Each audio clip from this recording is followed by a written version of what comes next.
त्या निसर्गातील काही पक्ष्यांचा आवाज मी आपल्यासमोर सादर करत आहे या पन्नीच्या माध्यमातून।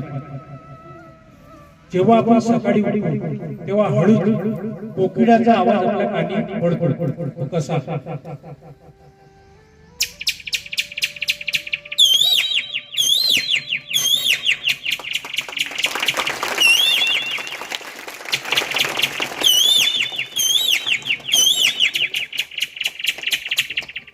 त्यानंतर आमच्याकडचा जो पोपट आहे, पोपट पाला जो मिट्टू, त्याला आपण जसं शिकवलं तसा तो बोलतो। त्याला आम्ही शिकवलो मिट्टू पाटील ट्यू ट्यू ट्यू, पोपट कसा बोलतो।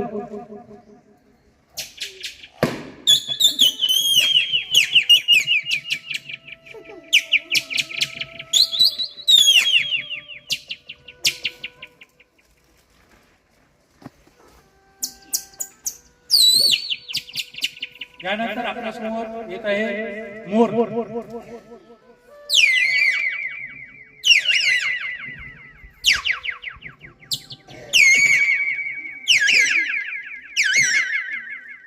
जेव्हा पावसाला सुरुवात होतो, जेव्हा शेतकरी पेरणी करतो तेव्हा एक पावसा पक्षी म्हणून तुम्ही पाहिला असाल। शेतकरी जेव्हा पेरणी करतो तेव्हा तो पावसा पक्षी, त्याला चातक पक्षी असं नाव आहे, तो कसा ओरडतो आणि ज्यावेळेस तो ओरडतो तेव्हा पेरणी चालू होते।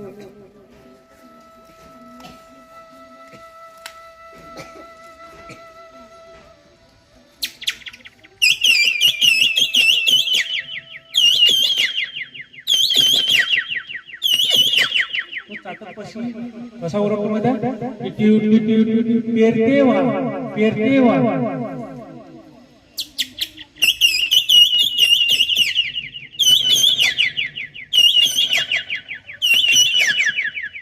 ज्यावेळेस जेव्हा चिमण्या एकत्र येतात तेव्हा त्याचा चिवचिवाट आपल्यासमोर सादर करत आहे।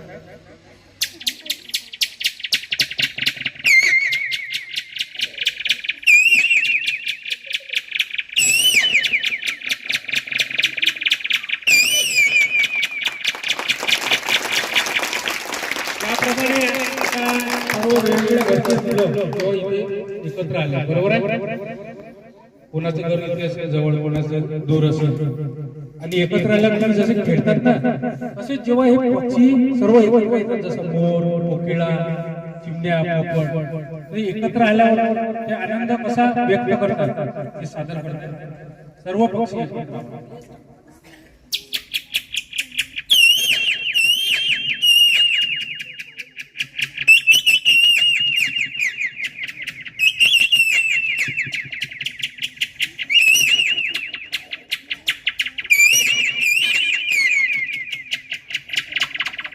असा वाटला पक्षाचा आवाज। आता